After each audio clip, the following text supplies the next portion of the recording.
poursuit les résultats sur les séries de fonctions avec un théorème qui s'appelle théorème dit de la double limite. Alors il existerait un théorème de la double limite pour les suites de fonctions, mais comme je l'ai déjà dit, pour les suites de fonctions, souvent je connais explicitement la fonction f. Donc étudier la limite de f, quand on la connaît, on étudie la limite de f et on n'essaye pas de la déduire des limites de fn, sauf dans le cas où on ne connaît pas explicitement f, auquel cas, c'est un cas qu'on rencontre souvent pour des séries de fonctions, et si vous arrivez en exercice d'avoir la même chose pour les suites de fonctions, il suffira de faire le lien entre la suite de fonctions et la série télescopique. Alors le théorème donc pour les séries de fonctions est le suivant, je prends fn une suite de fonctions définies sur un intervalle i incluant r à valeur dans k. Et je prends a une bande de i éventuellement infinie.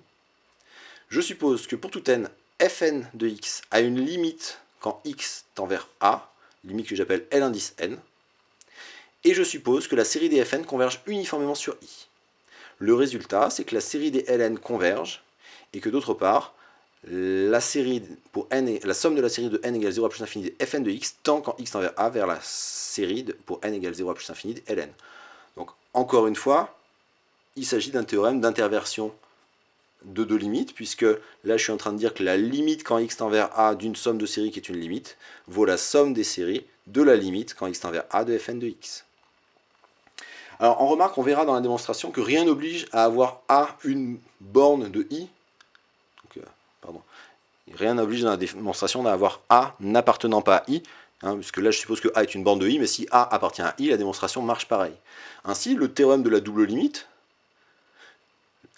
impliquerait le résultat sur la transmission de la continuité par convergence uniforme, puisque si la fonction fn est continue en un point a qui appartient à i, ça veut dire que fn de x tend vers fn de a, la convergence uniforme donne que la somme de la série de fonctions serait continue en ce point a. Donc là on reverrait, on aurait une autre démonstration de la transmission de la continuité par convergence uniforme.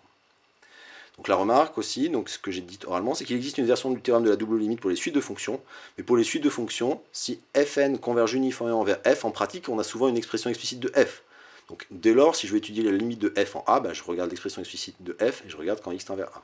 Dans les rares cas où on n'aurait pas f explicitement, mais dans ce cas-là, on peut dire que f, étudier la série des fn moins fn plus 1, cette série télescopique, et essayer de voir si le théorème de la double limite pour la série des fn s'applique. Alors démontrons le théorème de la double limite. Bon, la première chose à remarquer, c'est que cette démonstration, elle est non exigible. Je la marque comme hors programme, mais je la fais quand même, parce qu'elle n'est pas inaccessible et qu'elle est intéressante. Donc je pose pour tout n dans grand N, Sn de x qui vaut la somme de n égale 0 à grand N des Fn de x, S de x la somme de la série, et Tn la somme partielle pour la série des Ln. Et là, je vais essayer de me ramener un théorème qui est hors programme, c'est pour ça que toute la démonstration est hors programme, qui est le théorème dit de Bolzano-Weierstrass, qui dit que de toute suite réelle ou complexe bornée, on peut extraire une sous-suite convergente. Alors l'idée va être, pour tout x dans i, de majorer sp moins sq de x pour p et q deux entiers. Et pour cela, je vais dire que sp de x moins sq de x, c'est sp de x moins s de x plus s de x moins sq de x, que je vais majorer par inégalité triangulaire. Et puis chacun de ces deux termes-là, je vais les majorer par le sup de la valeur absolue du module de sp moins s. Sup qui tend vers 0 puisqu'on a convergence uniforme. Donc on obtient que pour tout x dans i, le module de sp de x moins sq de x est plus petit que le sup pour t dans i des modules de sp de t moins s de t plus le sup pour t dans i de module de sq de t moins s de t. Comme ceci ne dépend plus de x, je peux passer au sup à gauche puisque le sup c'est le plus petit des majorants, et j'obtiens l'inégalité qui est que le sup pour x dans i des modules de sp de x moins sq de x est inférieur ou égal au sup pour x dans i des sp de x moins s de x plus le sup pour x dans i des sq de x moins s de x, le tout en module. Mais, comme la série des fn converge uniformément, le sup pour x dans i des modules de Sn de x moins S de x tend vers 0 quand n tend à l'infini. Autrement dit, pour tout epsilon, strictement positif, il existe un rang à partir duquel ce sup est inférieur ou égal à toute quantité strictement positive. Alors, pour retomber sur mes pattes à la fin de la démonstration, je vais prendre epsilon prime égale epsilon sur 5 qui est bien strictement positif. Et donc, en particulier, si P et Q sont deux entiers naturels supérieurs ou égaux à n0, j'ai ce sup-là qui est plus petit que epsilon prime, ce sup-là qui est plus petit que epsilon prime. Et donc par cette inégalité-là, le sup pour x dans i des modules de sp de x moins sq de x est plus petit que 2 epsilon prime. Ce qui me donne que pour tout x dans i, le module de sp de x moins sq de x est plus petit que 2 epsilon prime. Maintenant, je peux passer à la limite quand x tend vers a, dans sp de x et dans sq de x. Pourquoi puis-je le faire? Parce que sp de x et sq de x, ça ne s'écrit qu'avec une somme finie.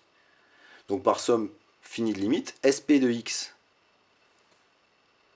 quand x tend vers a, ça tendrait vers, donc la Sn de x tendrait quand x tend vers a, vers la somme de n égale 0 à grand N, dln. Donc SP de x tend quand x tend vers a vers TP, et SQ de x tend quand x tend vers a vers TQ. Et donc je peux passer à la limite quand x tend vers a dans cette inégalité-là, et j'obtiens qu'à partir du rang n0, quel que soit P et Q qui soient tous les deux supérieurs ou égaux à n0, la valeur absolue de TP moins TQ est plus petite que 2 epsilon prime. De là, je vais en déduire que la suite TP est bornée. Pourquoi? Parce que pour tout P supérieur ou égal à n0, le module de TP, c'est le module de TP moins Tn0 plus Tn0, que je majeure par inégalité triangulaire par le module de Tn0, plus le module de TP moins Tn0. Mais P et n0 étant supérieur ou égaux à n0, le module de TP moins Tn0 est plus petit que 2 epsilon prime. Là, j'ai une quantité qui dépend plus de P. Ce qui veut dire que la suite TP, elle est bornée à partir du rang n0, mais avant, il y a un nombre fini de termes, donc la suite TP, elle est bornée tout court, à valeur dans K. Et c'est là que je vais appliquer le théorème de Bolzano-Weierstrass, qu'on avait déjà vu dans le chapitre sur les espaces vectoriels normés, qui est hors programme, qui dit qu'il existe une sous-suite extraite, T indice phi de P, qui tend vers alpha pour un certain alpha. Mais alors si la suite T indice phi de P tend vers alpha pour un certain alpha, à partir d'un certain rang, n1, pour tout P supérieur ou égal à n1, le module de T phi de P moins alpha sera plus petit que epsilon prime.